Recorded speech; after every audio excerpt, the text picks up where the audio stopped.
تو یہ نہیں پوچھتے. ابراہیم علیہ السلام کو اللہ نے حکم دیا بیٹے کو ذبح کرو. یہ حکم بظاہر زیادہ اللاجیکل تھا کہ معصوم بیٹے کی گردن کاٹنے کا حکم دیا جا رہا ہے. شیطان کو جو حکم دیا سجدہ کرو, یہ اتنا اللاجیکل نہیں تھا. لیکن شیطان نے کہا اس کی لاجک کیا ہے, میری سمجھ میں نہیں آ رہا, میں آگ سے بنا ہوں, یہ مٹی سے, میں کیوں سجدہ کروں. آدم علیہ السلام کو اس سے زیادہ عجیب حکم دیا کہ اپنے معصوم بیٹے کو اپنے ہاتھ سے کاٹ دیں, ذبح کر دیں. سوری, ابراہیم علیہ السلام کو. لیکن ابراہیم علیہ السلام نے اس کی لاجک بولو نہیں پوچھی. کہا بیٹا مجھے اللہ نے حکم دیا تجھے کاٹ دوں. بیٹے نے کہا جب اللہ کا حکم ہے تو بھائی ہم کیا کہہ سکتے ہیں, بھائی کاٹ دیں آپ, میرا گلا کاٹ دیں, ذبح کر دیں. تو حج ان احکامات کی بھی یادگار ہے. جو آپ جاتے ہیں حج پہ, وہاں آپ جانور ذبح کرتے ہو, آپ رمی کرتے ہو, وہاں شیطان نہیں ہے, وہ تو ایک نشانیاں ہیں 3, لیکن آپ پتھر مارتے ہو, رمی کرتے ہو. کیوں؟ ابراہیم علیہ السلام نے یہاں شیطان کو کنکریاں ماری تھی جو آپ کو بہکا رہا تھا کہ اپنے بیٹے کو کیوں ذبح کر رہے ہو, کیا بگاڑا اس نے. ابراہیم علیہ السلام نے شیطان کو دلائل سے جواب نہیں دیا, پتھر اٹھا کے مارے. اللہ نے کہا تم جاؤ وہاں کنکریاں پھینکو. اب اے اللہ, وہ تو ابراہیم علیہ السلام تھے, وہاں تو سچی مچی کا شیطان تھا, میں کیوں کنکریاں پھینکوں. تو اس کا مطلب جب آپ نے کیوں کر لیا تو آپ کس کی لسٹ میں آ گئے؟ شیطان کی. کیسا عجیب حکم ہے, جا کے 7 کنکریاں مارنی بھی ایسے ہیں. یا تو ہوتا نا وہ اٹھا کے مارو تو سمجھ میں آتا ہے, ایسے ایسے پھینکنی ہے جا کے. حاجی 10-15 لاکھ روپے یہ کرنے کے لیے جا رہا ہو, خرچ کرتا ہے یہ کام کرنے, ایک طوفان لوگوں کا کنکریاں مارنے کے لیے. کیوں؟ کس کا حکم ہے بھائی؟ اللہ کا حکم ہے, اللہ کا آرڈر ہے. لباس اتار لیا اپنا, کتنا مشکل کام ہے انسلا لباس پہننا, 3-4 دنوں میں دماغ ٹھکانے آ جاتا ہے. پھر جب ہم پہنتے ہیں نا اپنی شلوار قمیض, ایسا سکون ملتا ہے یار. میں جب حج کرنے گیا تو مینا میں تو 3 دن سویا نہیں احرام کی حالت میں نا, کیونکہ رش اتنا بہت, جتنا بھی وی آئی پی حج ہو ٹینشن ہوتی ہے. پھر مینا میں میرا بستر لگ گیا ایک صاحب کے ساتھ, وہ بغل مجھے دکھا رہے ہیں اپنی کہ دیکھ لے بھائی, یوں کر کے سو رہے ہیں, ان کی بغلیں ماشاءاللہ. میں نے کہا یار اس کو اب کیا کرے آدمی, ان کو کیا کرے یار, یہ مجھے کیوں دکھا رہے ہو بھائی. نیند ہی نہیں آ رہی ہمیں اس ٹینشن سے کہ کسی کے پسینے کی اسمیل آ رہی ہے, کسی کی بغلیں کا مطالعہ کرنے کا موقع مل رہا ہے, اس کا کیا ہے. انسان کو گھن آتی ہے نا ان چیزوں سے. لیکن لا رفث ولا فسوق ولا جدال فی الحج, آپ کو چیخنے چلانے کی اجازت نہیں ہے. کہ کیا کر رہا ہے, تجھے تمیز نہیں ہے حج کرنے کی. میں یہ بھی کہہ سکتا تھا نا ٹھٹا اڑو, یہ کیا مجھے بغل دکھا رہے ہیں, بازو نیچے کر. نا نا نا نا, اللہ کہتے ہیں یہ نہیں چلے گا وہاں پہ. اللہ کیوں نہیں چلے گا؟ اللہ کہیں گے کیوں کیا تو کس کی فہرست میں؟ شیطان نے کیوں کیا تھا؟ نہیں, جھگڑا وگڑا نہیں ہے, جو جیسا ہے برداشت. ٹریول ایجنسی آپ کے ساتھ ظلم زیادتی کر رہی ہے, چپ, آ کے پھر کلاس لو ان کی. یہاں پہ ٹریول ایجنسیاں بڑی ہوشیار ہوتی ہیں, ان کو پتہ ہے آنے کے بعد کون پوچھتا ہے, ٹھیک ہے نا. تو جو ہوگا کیوں کی اجازت نہیں ہے, کیوں والا کام شیطان کا ہے. فلا رفث ولا فسوق ولا جدال فی الحج, کوئی گناہ نہیں کرنا, بد نظری نہیں. موقع بد نظری کے بہت ملیں گے, نا نا نا نا, یہاں آپ کو نظر اٹھانے کی اجازت نہیں ہے. وہاں بھی نہیں ہے, لیکن یہاں زیادہ گناہ ہے. اپنی بیوی سے بھی آپ ریلیشن قائم نہیں کر سکتے وہاں پہ احرام کی حالت میں, تو نامحرم سے کیسے آپ لذت حاصل کر سکتے ہو؟ تو پھر احرام کی چادریں بنوائی جا رہی ہیں, خوشبو لگانے پر پابندی, بال توڑنے پر پابندی, جوئیں مارنے پر پابندی.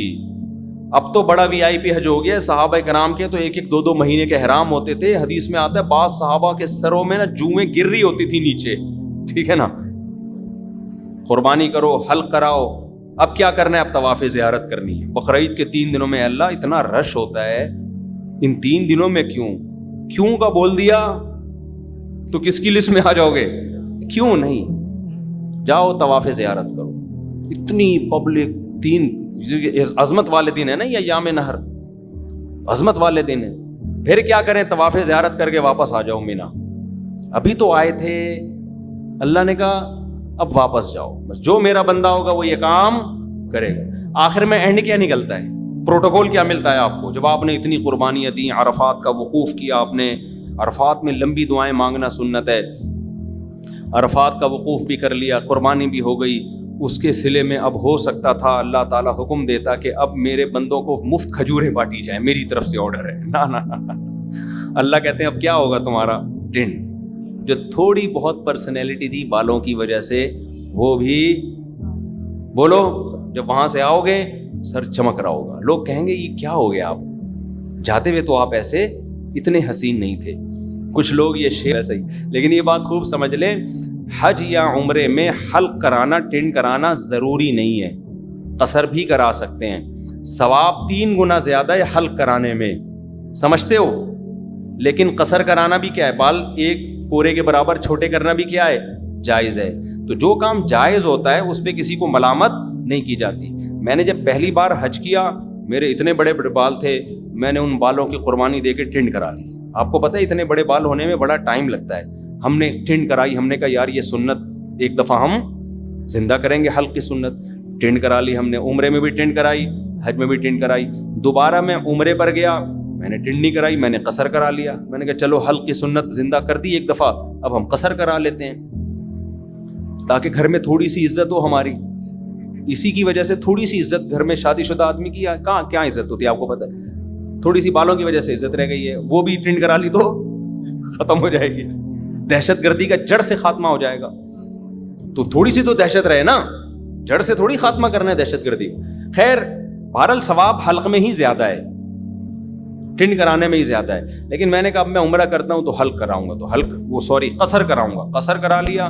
جہاز میں لوگ تانے دے رہے تھے مجھے, یار آپ مولانا ہو, آپ نے عمرہ کیا, ٹنڈی یہ کیسا عمرہ ہے, یہ کیسا عمرہ ہے. تو یہ پھر شرعی حدود سے کیا ہے, زیادتی ہے.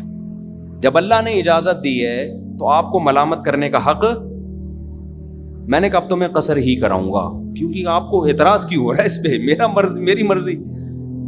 تو اللہ سے آگے نکلنے کی کوشش نہ کریں. بعض دفعہ بعض لوگ, میں جب جدہ میں تھا تو وہاں میں نے دیکھا بہت سے لوگ یہاں 5-6 سال سے جاب کر رہے ہیں, عمرہ نہیں کر رہے. وہ میں نے کہا کیوں نہیں کرتے عمرہ یار, تمہارے تو حرم اتنا قریب ہے. کہہ رہے ہیں یار ٹنڈ کرانی پڑے گی, ہم نہیں کرا سکتے. میں نے کہا قصر کرا لو یار. بعض لوگ ٹنڈ نہیں کرا سکتے, ان کو ہو گیا نا یار نہیں ہم نہیں, وہ کہہ رہے ہیں ہم ٹنڈ میں بہت عجیب سے لگ رہے ہوتے ہیں. تو جب اللہ نے آپشن دیا ہے تو چلو, میں نے کہا یار بالوں کی قربانی نہ دو, یہ تو اللہ نے اجازت دی ہے نا, تو قصر کرا لو. تو ان کو پتہ ہی نہیں تھا کہ قصر بھی ہو سکتا ہے. تو اس لیے آپ حج عمرے سے اس وجہ سے رک جائیں کہ ٹنڈ کرانی پڑے گی, یہ غلط ہے. عمرہ کریں ٹنڈ سے. اگر آپ کو بہت زیادہ نفرت ہے تو بہتر تو یہی ہے کہ کرا لیں, قربانی دے دیں اللہ کی خاطر. لیکن اللہ نے آپشن دیا ہے کس کا, قصر کا بھی آپشن. ایک پورے کے برابر بال چاروں طرف سے کاٹ لیں تو بھی ٹھیک ہے. سمجھتے ہو, تو آئندہ اگر میں گیا تو میرا ارادہ ہے قصر کرانے کا, کہ قصر کرا لوں گا. تو ایسا نہ ہو میں عمرے سے یا حج سے آؤں, آپ بولیں یار یہ تو ویسے جیسے گئے تھے ویسے. تو آپ کو اعتراض کا حق نہیں ہے. میرے بال, میری ٹنڈ, میری مرضی, میری جیب کے ریال پیسے, میں ٹنڈ کراؤں یا میں قصر کراؤں. ہو سکتا ہے ٹنڈ کرا لوں میں کہ یار قربانی دے دو, دہشت گردی کا جڑ سے خاتمہ, ایسی کی تیسی. بعد میں دیکھیں گے ہوتا کیا ہے, ہو سکتا ہے یہ بھی ہو جائے, ہو سکتا ہے قصر کر لیں. تو اپنے کسی کے ذاتی معاملات میں دخل انداز, کیونکہ میں پہلے جب عمرہ کیا نا, لوگ مجھے ہر آدمی یہ کیسا عمرہ ہے یار, آپ کے تو سر پہ اسی طرح بال لٹک رہے ہیں, یہ کیسا ہے عمرہ ہے یار, یہ کیسا عمرہ ہے یار. تو اعتراض کرنے کی میرے بھائی اجازت نہیں ہے, یہ پھر بدعت ہو جائے گا. سمجھتے ہو, جس چیز کی اللہ نے اجازت دی ہے تو اس کو دیکھو. پیر جمعرات کا روزہ رکھنا سنت ہے نا, نہ رکھے تو آپ کیسے, کیوں نہیں رکھا بھائی سنت ہے ہی اسی لیے کہ کوئی دوسرا طنز نہ کر سکے. یار رمضان کا چھوڑ دے تو آپ پوچھیں یار فرض ہے, یہ کیسے چھوڑ دیں, مسلمان ہو کے روزہ چھوڑ رہے ہو. سمجھتے ہو کہ نہیں سمجھتے؟ تو اس لیے میرے بھائی حج کے لیے پیسے جمع کیا کرو, حج پہ جایا کرو. یہ تو بڑی پیاری عبادت ہے, ایسی یونیک عبادت ہے. یہ دیوانوں کے لیے, اللہ سے محبت کرنے والوں کے لیے اس سے زیادہ ذائقے والی, لطف والی عبادت کوئی ہے نہیں. جب بھی کوئی غیر مسلم مسلمان ہوتا ہے, میرا تجربہ ہے, مشاہدہ ہے, اس کی سب سے پہلی خواہش ہوتی ہے کہ مجھے بیت اللہ کا حج مل جائے, کیونکہ اس کے دل میں اللہ کی خالص محبت ہے نا, تو اس کی خواہش ہوتی ہے کسی طرح بیت اللہ چلا جاؤں.